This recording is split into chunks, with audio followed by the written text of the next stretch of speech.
Tunggu dulu, sebelum lanjut, pastikan kalian menekan tombol subscribe dulu ya, biar kalian gak ketinggalan aksi-aksi seru Boruto. Cerita dimulai saat Rikudo Sanin berhasil membuat gebrakan besar dalam pertarungan itu. Urashiki yang telah mendapatkan tambahan kekuatan dari cakra Dewa Otsutsuki mampu memecahkan Susanoo milik Hagoromo hanya dengan sekali serangan. Susanoo raksasa itu hancur seketika. Hagoromo jatuh ke bawah, lalu berdiri di atas pijakan Gudodama. Tanpa ragu, ia menendang Gudodama itu ke arah Urashiki. Urashiki yang sudah diperkuat oleh cakra Otsutsuki mampu membalikkan serangan itu dengan mudah. Melihat situasi semakin gawat, Hagoromo membuka Rinnegan miliknya. Ia menciptakan kekuatan besar yang belum pernah ditunjukkan sebelumnya. Kekuatan itu memungkinkannya mengendalikan tubuh lawan dengan cara memasukkan penglihatan Rinnegan ke otak target. Teknik ini mirip dengan ilusi Koto Amatsukami, hanya saja dalam skala yang lebih besar. Hagoromo langsung memasuki tubuh Urashiki dan mengambil alih sepenuhnya. Ia bisa mengendalikan tubuh Urashiki tanpa celah sedikit pun. Ko yang melihat hal itu tanpa ingin menyadarkan Urashiki, tetapi Toneri menghadangnya. Dengan suara tegas, Toneri berkata, "Rikudo Sanin, cepat lakukan. Aku akan menghadang Code agar tidak menghalangi rencanamu." Sementara itu, Hagoromo berdiri sambil menutupi matanya dengan satu tangan. Ia menggerakkan tubuh Urashiki dan memaksa kedua tangannya untuk mencabut Rinnegan miliknya sendiri. Kedua mata itu kemudian dihancurkan dengan genggaman tangannya. Setelah itu, Hagoromo mengendalikan Urashiki lagi untuk mencabut Byakugan yang tersisa, lalu menghancurkannya juga. Urashiki kini benar-benar kehilangan semua dojutsunya. Tidak berhenti sampai di situ, Hagoromo memaksa Urashiki memutus benang cakra yang menghubungkannya dengan Dewa Otsutsuki.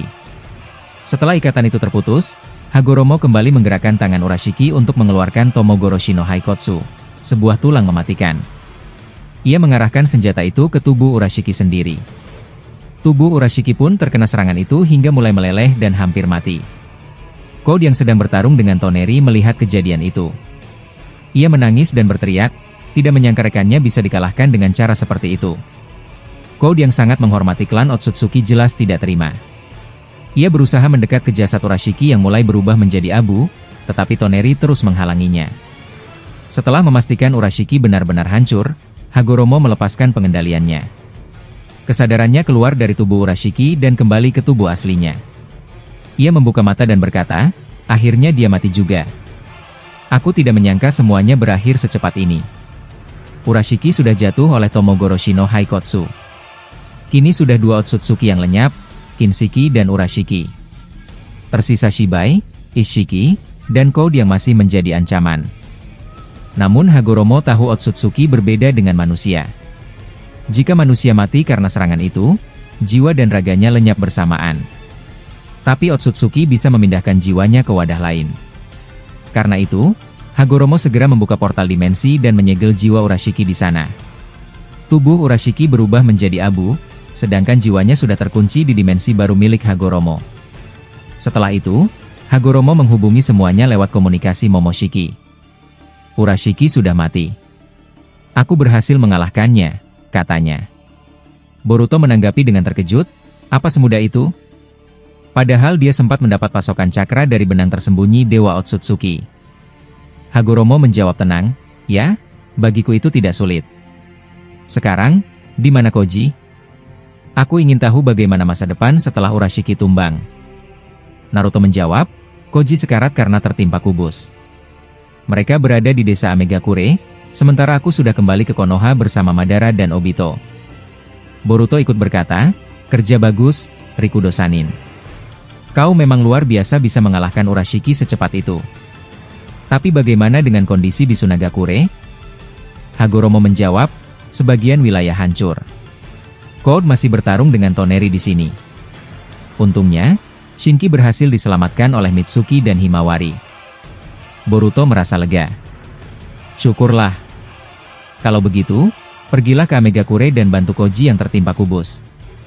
Jangan biarkan dia mati begitu saja. Hagoromo sempat ragu, bagaimana dengan Code? Dia masih di sini. Boruto menjelaskan, biarkan Toneri menghadapinya. Kau fokus menyelamatkan Koji dan yang lainnya. Hagoromo lalu berkata pada Toneri, aku akan pergi. Apakah kau bisa menanganinya sendiri? Toneri menatapnya dan menjawab mantap. Ya, aku bisa. Lakukan saja perintah Boruto. Rikudo Sanin membuka portal hitam dan pergi menuju desa Amegakure. Saat tiba di sana, ia melihat kubu sudah hancur. Namun tubuh Kashinkoji, Eida, Sarada, Fugaku, Konan, dan Itachi menghilang. Ia segera menghubungi Boruto. Seperti yang kau katakan, mereka tidak ada di sini.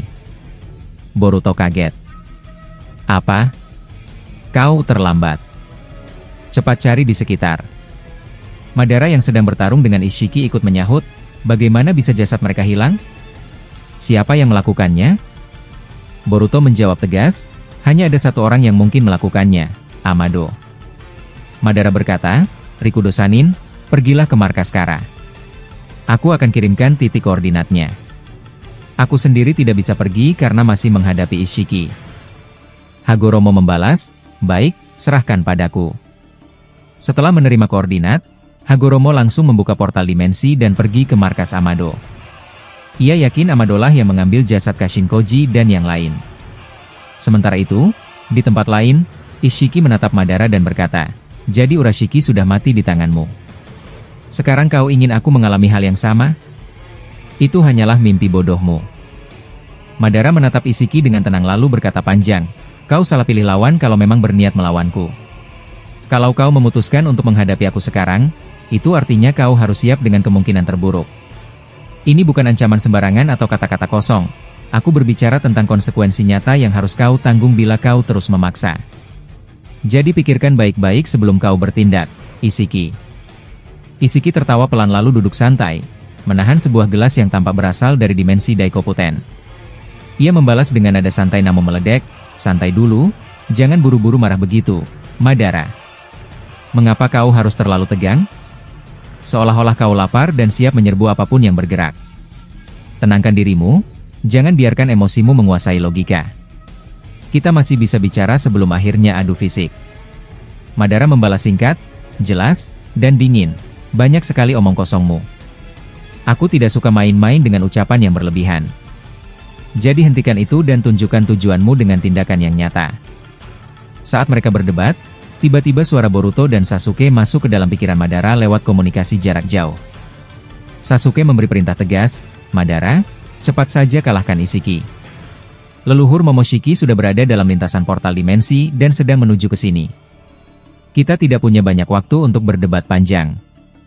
Boruto menambahkan, suaranya terlihat khawatir, aku tidak tahu seberapa kuat leluhur Momoshiki sebenarnya, tapi dari sini aku bisa merasakan aura yang sangat berat dan kuat menekan pikiranku. Cakra dan wibawanya sampai memengaruhi perasaanku. Ini bukan perkara kecil, dan kehadirannya terasa mengerikan bagi siapapun yang sensitif terhadap cakra. Kita harus hati-hati. Madara lalu bertanya pada Sasuke, kalau aku berhasil mengalahkan Ishiki, peran apa yang kau inginkan aku lakukan selanjutnya? Sasuke menjelaskan panjang lebar rencananya. Kalau Ishiki kalah, segera seret Shibai ke bulan agar pertarungan melawan Shibai dan Dewa Otsutsuki bisa terjadi di dimensi lain bersama leluhur Momoshiki. Ia menjelaskan alasan strategisnya dengan rinci. Jika pertempuran itu terjadi di bumi atau di bulan, kehancuran area akan sangat besar dan berisiko memusnahkan kehidupan. Oleh sebab itu pertarungan harus dipindahkan ke dimensi lain supaya kita bisa bertarung tanpa menahan kekuatan penuh. Sasuke menegaskan bahwa tujuannya adalah bekerja sama dengan leluhur Momoshiki untuk mengalahkan Shibai dan Dewa Otsutsuki. Lalu negosiasi damai setelah itu agar klan Otsutsuki bisa hidup berdampingan dengan manusia. Bahkan meminta imbalan agar leluhur Momoshiki membantu mengembalikan nyawa manusia yang tewas. Ia memaparkan semuanya dengan harapan dan alasan yang logis, agar semua pihak bisa mendapatkan keuntungan dan dunia bisa pulih setelah konflik. Madara mendengar rencana itu lalu menanggapi dengan nada hati-hati namun tegas. Ia mengatakan bahwa ide Sasuke terasa berbahaya dan terlalu naif. Madara mengingatkan bahwa bekerja sama untuk saat ini mungkin berguna, tetapi tidak menutup kemungkinan leluhur Momoshiki berubah sikap setelah musuh utama lenyap. Ia berargumen panjang lebar tentang pengalaman sejarahnya. Teman bisa berubah menjadi musuh, dan otoritas baru yang muncul setelah perang belum tentu membawa kebaikan. Madara menyarankan agar daripada sepenuhnya bernegosiasi dan bergantung, lebih baik memanfaatkan leluhur Momoshiki untuk keuntungan sementara, lalu tetap menyiapkan antisipasi jika ia berbalik. Ia menekankan pentingnya kewaspadaan, persiapan, dan strategi yang tidak hanya mengandalkan kata-kata manis. Perdebatan itu membuat kedua Uchiha mempertahankan pandangan masing-masing dengan ego dan pengalaman masing-masing. Sasuke, yang biasanya kokoh pada prinsipnya, akhirnya menurunkan sedikit egonya setelah pendapat Madara dijelaskan panjang lebar. Ia mengatakan, "Baiklah, Madara, sekali ini aku akan turuti idemu. Meski instingku berbeda, aku akan mengalah demi rencana yang lebih besar." Madara mengiyakan dengan tegas namun tetap waspada. Namun percakapan mereka tiba-tiba terganggu oleh suara lain. Momoshiki masuk ke dalam komunikasi pikiran mereka tanpa permisi. Momoshiki berbicara langsung dan menyatakan bahwa ia tidak seperti yang dicurigai Sasuke dan Madara. Ia mengatakan bahwa tuduhan ketidakpercayaan itu tidak adil, dan ia menegaskan bahwa ia baik serta tidak akan bertindak seperti masa lalu. Madara kaget dan heran karena selama ini ia mengira telah menutup komunikasi tersebut dengan Rinnegan agar pembicaraan mereka aman. Momoshiki menertawakan keyakinan Madara dan menjelaskan bahwa komunikasi itu diciptakan oleh dirinya sendiri menggunakan Shinjutsu. Karena itu, siapapun yang menjadi pemiliknya bisa mendengar dan memasuki komunikasi itu walau berjarak jauh. Ia menegaskan bahwa tidak ada sistem yang absolut, bahkan hal yang tampak paling kuat sekalipun punya kelemahan. Madara menjawab panjang tentang karakternya. Ia menerima bahwa Momoshiki mungkin sekarang beritikat baik, tetapi pengalamannya mengajarkan agar selalu berhati-hati. Ia meminta agar rencana dijalankan dengan kecermatan, dan menegaskan bahwa jika Momoshiki membantu, mereka harus memanfaatkan situasi tetapi tetap mempersiapkan segala kemungkinan buruk. Momoshiki lalu memerintahkan agar Isshiki segera dihentikan karena leluhurnya sudah mendekat. Madara mendengar itu dan kemudian bertanya kepada Momoshiki dengan nada serius dan langsung, "Kalau begitu, apa kau tahu apa kelemahan Isshiki sehingga aku bisa mengeksploitasinya dan membuatnya lebih mudah untuk dikalahkan?" Momoshiki menjelaskan dengan tenang dan jelas, Isshiki pada dasarnya adalah Otsutsuki yang sangat ahli dalam bela diri fisik. Tenaga dan kekuatan tubuhnya berada di atas rata-rata Otsutsuki lainnya. Cara dia menendang atau memukul bukan sekadar keras, tetapi menghasilkan daya yang sangat besar. Dia bahkan mampu memberikan tendangan yang bisa menghancurkan batu setengah bulan hanya dengan satu kaki. Karena fisiknya yang sangat kuat, Isshiki termasuk tipe Otsutsuki inti yang tubuhnya kekar seperti Shibai. Berbeda dengan Kaguya yang lebih mengandalkan manipulasi cakra dan dojutsu, Kaguya tidak begitu ahli dalam pertarungan jarak dekat karena tubuhnya relatif lemah. Jadi, Madara, aku tidak menyarankan kau menghadapi Isshiki dengan taijutsu murni. Jika kau memaksakan pertarungan fisik, kemungkinan besar kau akan tertekan. Isshiki sangat lincah dalam taijutsu. Ia dapat bergerak cepat, memperkecil tubuhnya saat melesat, dan memunculkan pukulan dari arah yang tidak terduga. Bahkan Susanoo pun bukan pilihan yang aman, karena bagi Isshiki menendang Susanoo dengan satu kaki akan mudah baginya. Jutsu elemen seperti katon atau teknik lain juga tidak efektif, sebab Isshiki memiliki kemampuan untuk mengecilkan atau mengurangi efeknya menggunakan Sukuna Hikona. Kelemahan Isshiki memang ada, tetapi sangat sulit diketahui oleh kebanyakan Otsutsuki. Isshiki memiliki hampir semua aspek kekuatan seperti dojutsu, taijutsu, ninjutsu, cakra, dan shinjutsu, hal yang membuatnya sangat lengkap seperti Shibai dan beberapa dewa Otsutsuki lain. Namun hanya aku dan para Otsutsuki kasta atas yang benar-benar tahu titik lemahnya. Ada dua kelemahan utama. Pertama, Isshiki punya cadangan cakra yang relatif kecil dibandingkan Otsutsuki lain. Itu terjadi karena tubuhnya kurang berevolusi akibat jarang memakan buah cakra. Meski usianya hampir seumuran dengan Shibai dan Kaguya bahkan denganku, Shibai lebih lihai menanam Shinju di banyak planet sehingga berevolusi menjadi lebih kuat. Aura Shibai pun tampak jauh lebih matang daripada kami. Itulah alasan mengapa Isshiki tidak punya cakra yang besar seperti yang kau bayangkan. Kedua, ada luka permanen di pinggang Isshiki yang tidak bisa sembuh. Luka itu berasal dari masa lalu ketika aku memerintahkan Isshiki dan Kaguya untuk menanam Shinju di bumi. Waktu itu Kaguya menolak dijadikan makanan Jubi, sementara Isshiki bersikukuh. Mereka sampai berkelahi di markas pusat Otsutsuki. Kaguya lalu melepaskan segel tersembunyi yang membuat sel di pinggang Isshiki hancur dan tidak mampu beregenerasi. Pada saat itu aku menghentikan pertarungan dan menyuruh mereka memanen buah cakra. Mereka pergi ke bumi, tetapi kemudian Kaguya mengkhianati Isshiki lagi dengan menyerang area pinggang itu. Akibatnya Isshiki harus mengambil tempat lain untuk berdiam, dan lukanya tetap ada sampai sekarang. Karena itu Isshiki selalu menutup pinggangnya dengan jubah supaya luka itu tidak terlihat musuh. Satu kelemahan lain yang mungkin tidak kau sangka, Madara, adalah sisi emosionalnya. Isshiki cenderung mudah depresi, mudah tersinggung, dan cepat marah. Kalau kau bisa membuatnya kehilangan keseimbangan emosional, memancingnya sampai dia merasa putus asa atau sangat marah, gaya bertarungnya akan kacau dan strategi yang biasanya ia jalankan akan runtuh. Jadi, buatlah lawanmu merasa frustasi dan kewalahan secara mental, bukan hanya menekannya dengan kekuatan. Aku yakin Isiki bisa tumbang jika emosinya berhasil dipancing. Aku sejujurnya tidak perlu menjelaskan ini semua jika kau bisa sepenuhnya membaca masa lalu lewat Rinnegan, karena seharusnya kau sudah bisa melihat riwayatnya.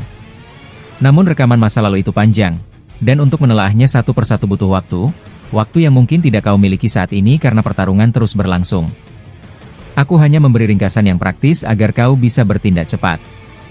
Madara lalu menjawab dengan nada serius namun tenang, memang benar aku bisa melihat masa lalu, tetapi penglihatan itu sangat panjang.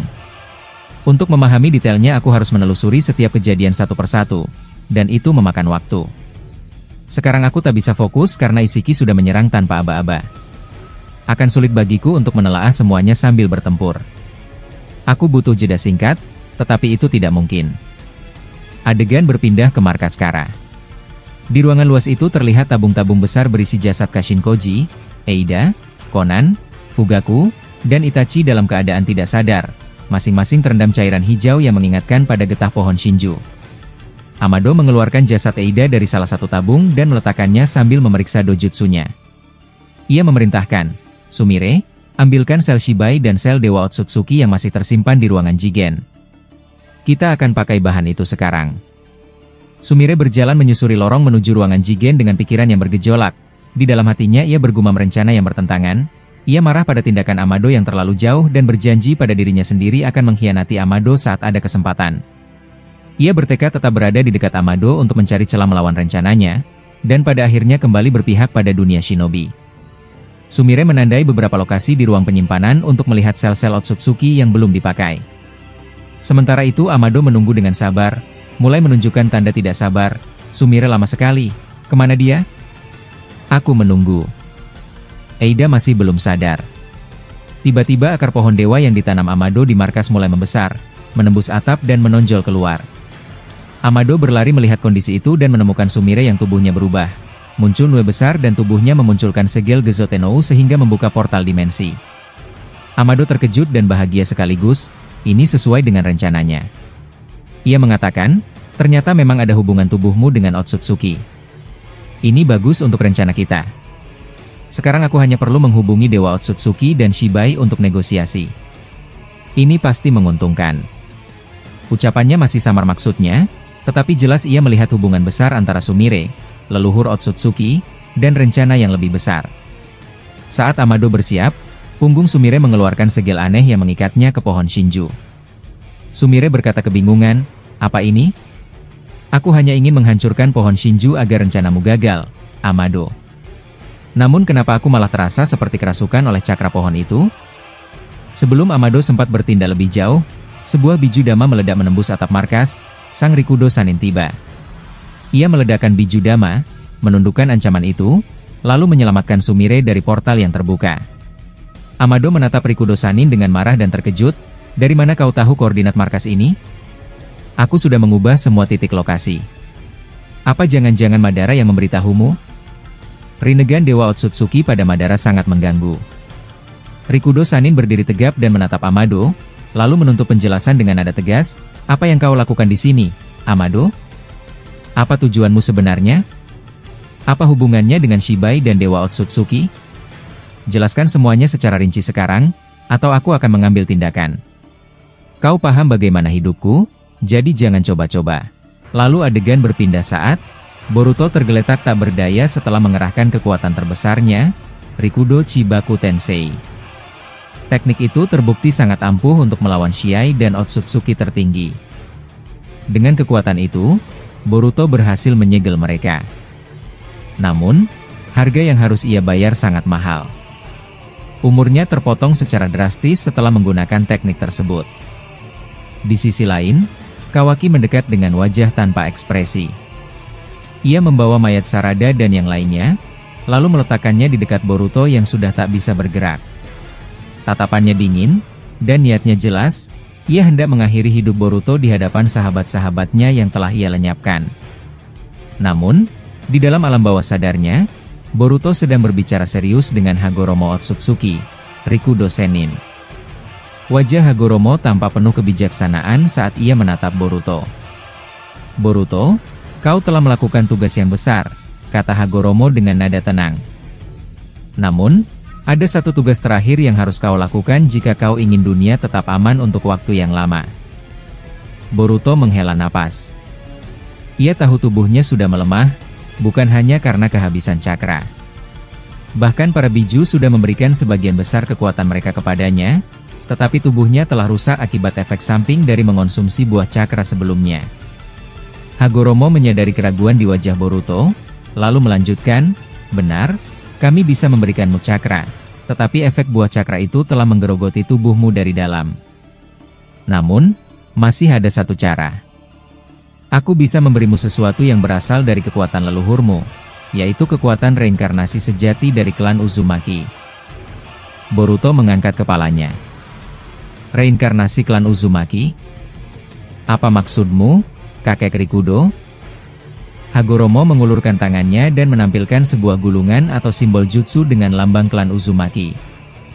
Kurama, yang juga berada di sana, langsung bereaksi. "Rencana yang bijak, kakek tua," seru Kurama. Secara garis keturunan, bocah ini memang berasal dari klan Uzumaki, sama seperti Naruto.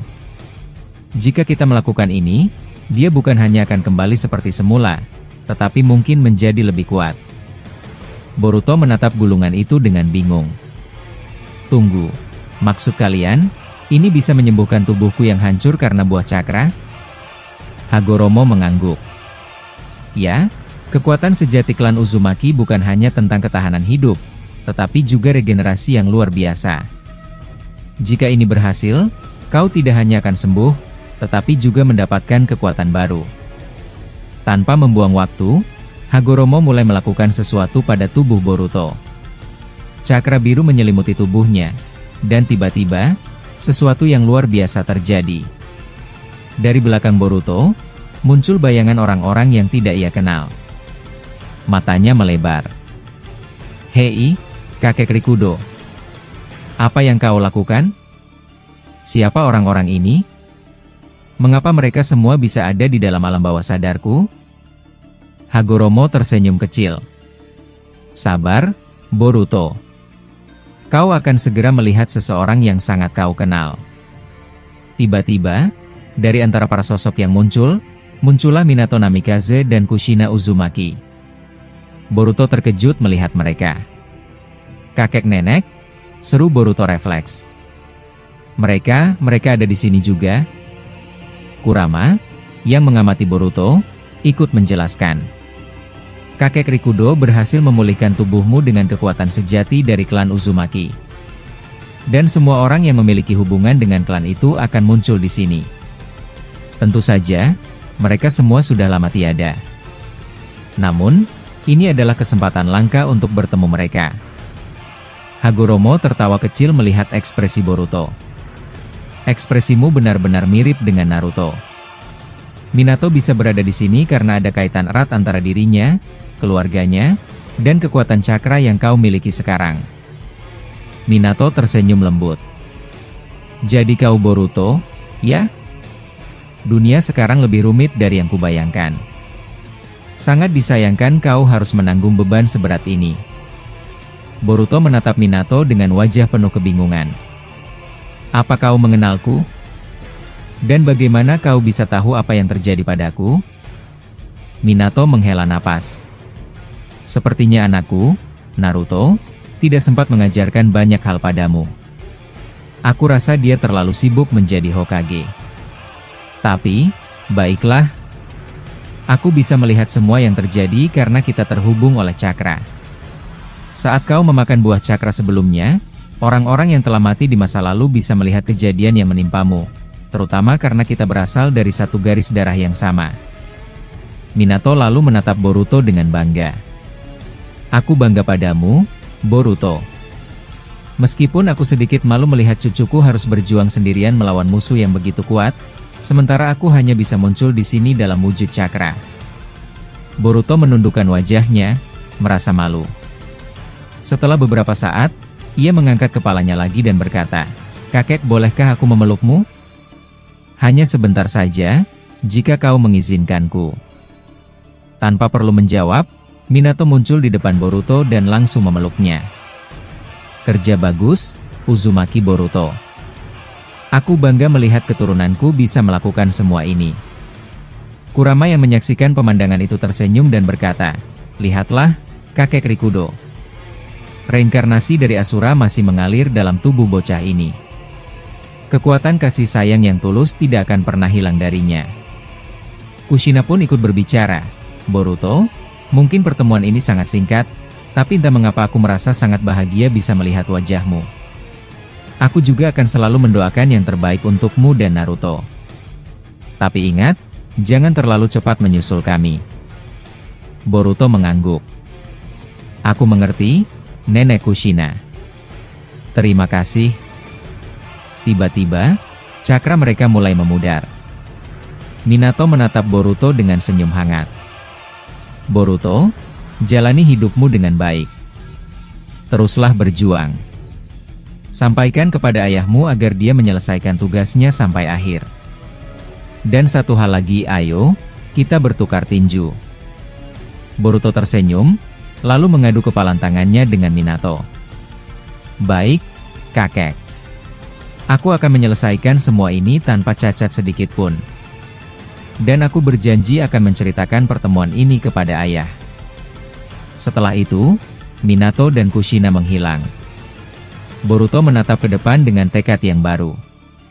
Sementara itu, di dunia nyata, Kawaki yang melihat Boruto masih pingsan mengeluarkan batang besi dari tangannya. Ia berjalan mendekat dan berkata dengan dingin, "Aku rasa aku yang akan mengakhirimu, Boruto. Nafasmu sudah melemah. Aku hanya akan mempercepatnya. Selamat tinggal, Uzumaki Boruto." Kawaki mengayunkan batang besi itu ke jantung Boruto. Tapi tiba-tiba, sesuatu terjadi. Tangan Boruto bergerak dan menangkap batang besi itu sebelum sempat menusuknya. Dengan suara tegas, Boruto berkata, "Maaf membuatmu kecewa, Kawaki. Sepertinya, aku harus membereskanmu sekarang." Boruto menerima permintaan terakhir dari Hagoromo mengenai keselamatan para Biju. Jika Boruto mati saat ini, maka Kawaki akan dengan mudah melenyapkan mereka. Oleh karena itu, Hagoromo memberikan kekuatan pemulihan dari klan Uzumaki agar Boruto dapat pulih kembali setelah tubuhnya perlahan kaku akibat memakan buah cakra sebelumnya.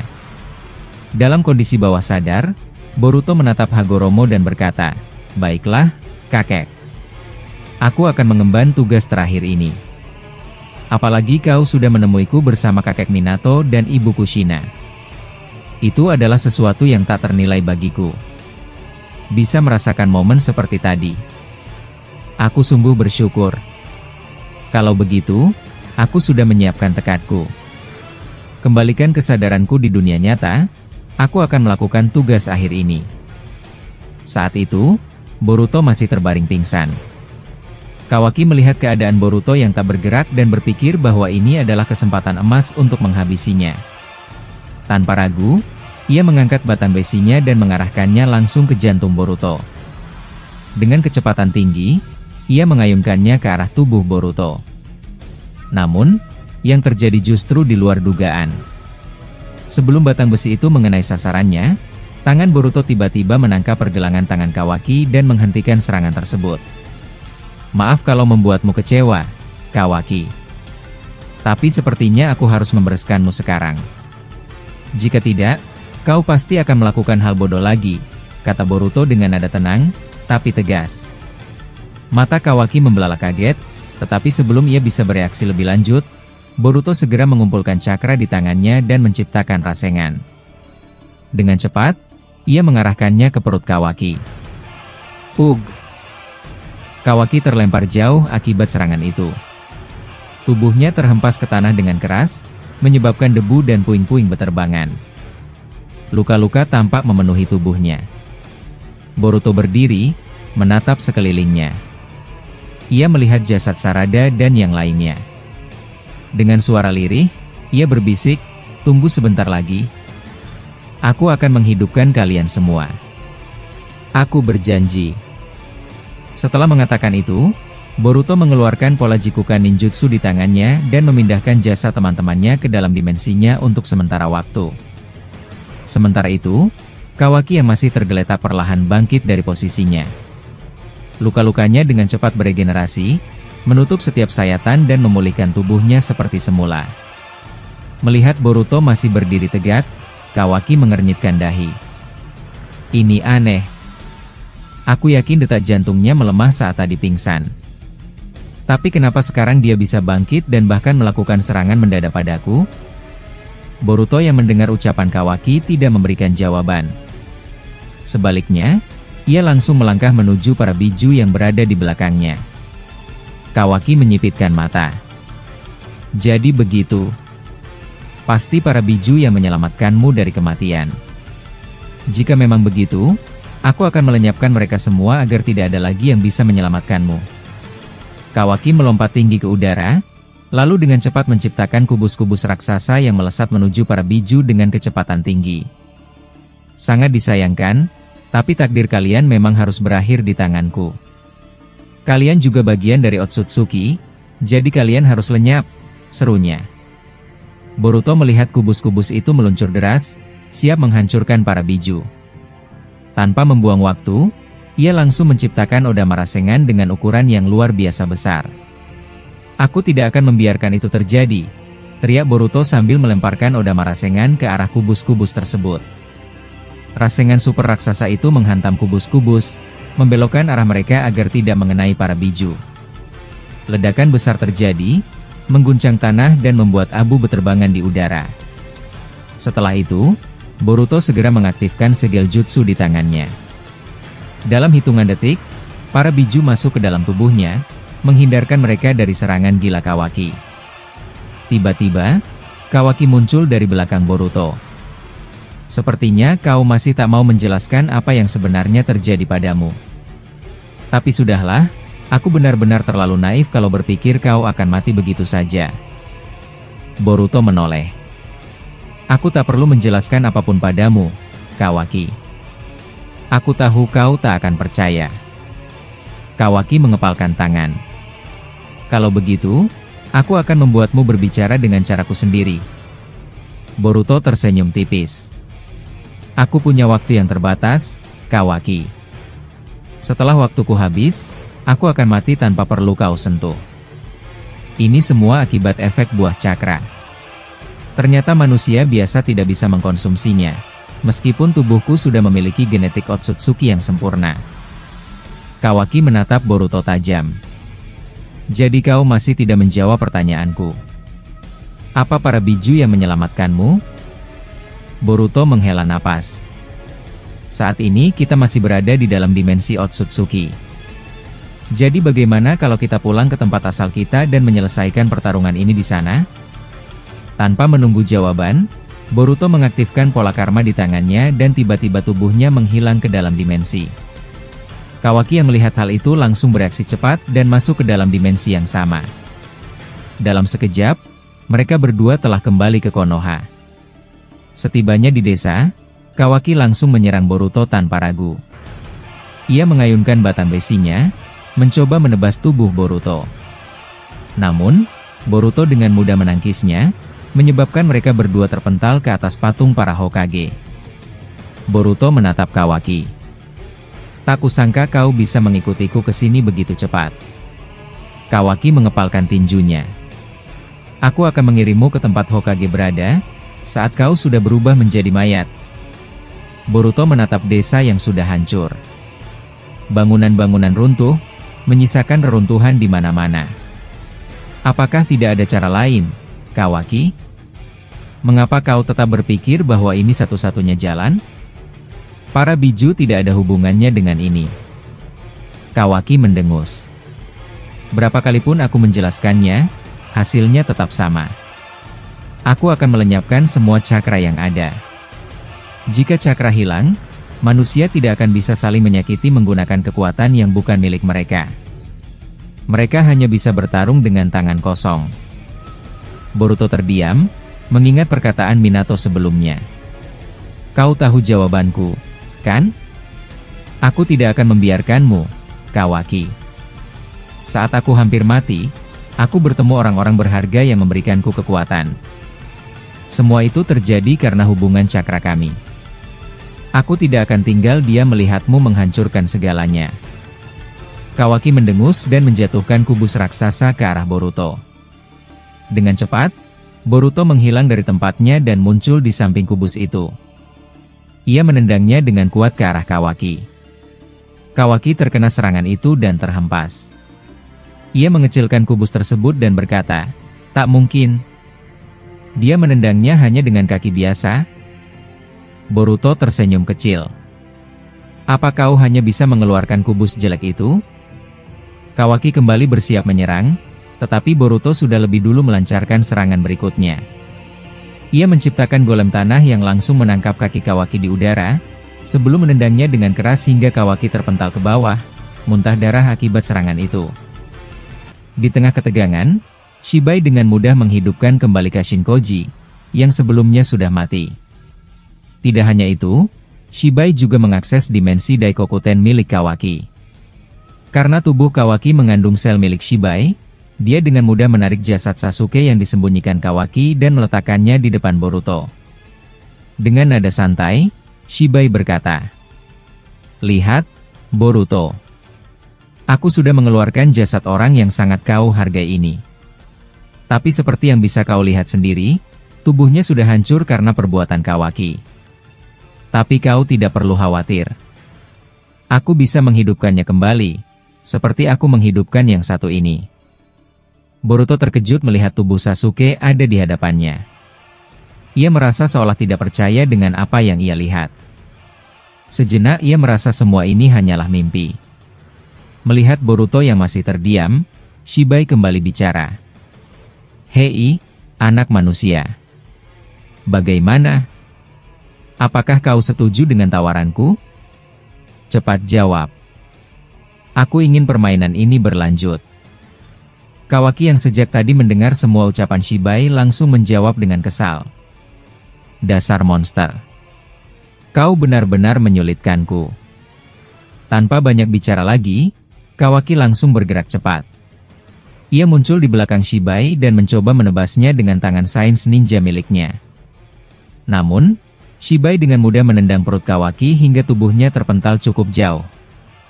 Shibai kemudian berkata santai, "Kau ini hanya pengganggu. Lebih baik diam di sana saja sebelum kepalamu benar-benar terpisah dari tubuhmu." Boruto yang masih menatap jasad Sasuke serta Kashinkoji yang hidup kembali berkata, "Aku masih tidak percaya ini nyata. Tapi, Shibai, kau belum menghidupkan guruku. Kalau kau bisa menghidupkannya sekarang, aku akan mempertimbangkan permintaanmu." Mendengar jawaban itu, Shibai menjawab, Iya.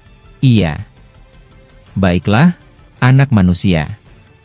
Kalau itu maumu, aku akan mengikutinya dulu.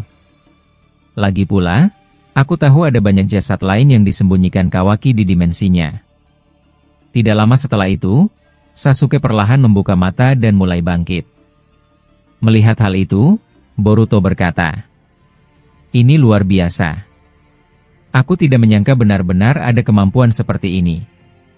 Baiklah, kalau begitu, aku akan menyerahkan kepala Kawaki untukmu." Namun, tiba-tiba Kawaki muncul di samping Boruto dan berbisik pelan. "Boruto, coba perhatikan baik-baik. Lihat mata mereka berdua. Ada sesuatu yang aneh. Sepertinya mereka memang hidup kembali, tapi aura mereka terasa berbeda." Boruto mulai menyadari apa yang dikatakan Kawaki. Ia segera bersiap menggunakan Hiraishin no Jutsu untuk membawa Kashinkoji dan Sasuke pergi dari situasi berbahaya itu. Namun sebelum sempat bergerak lebih jauh, Shibai sudah muncul di depan mereka dan langsung menendang Boruto serta Kawaki hingga terpental. Shibai tertawa kecil dan berkata, "Sepertinya kau melanggar kesepakatan, Boruto. Aku sudah memenuhi permintaanmu, tapi kau malah mencoba membawa mereka pergi dengan jurus seperti itu. Tapi tidak apa-apa, aku punya ide lain yang lebih seru." Setelah itu, Shibai muncul di belakang Sasuke dan Kashinkoji. Melihat itu, Boruto bertanya pelan kepada Kawaki, Apa yang sebenarnya ingin dia lakukan pada mereka berdua? Aku merasa ada yang tidak beres. Kawaki menjawab. Aku juga merasa tidak nyaman. Sepertinya ada sesuatu yang buruk akan terjadi. Shibai lalu memegang bahu Sasuke dan Kashinkoji. Ia membawa mereka ke atas lalu berkata, "Lihat baik-baik, kalian berdua. Aku sedang menyiapkan sesuatu yang menarik.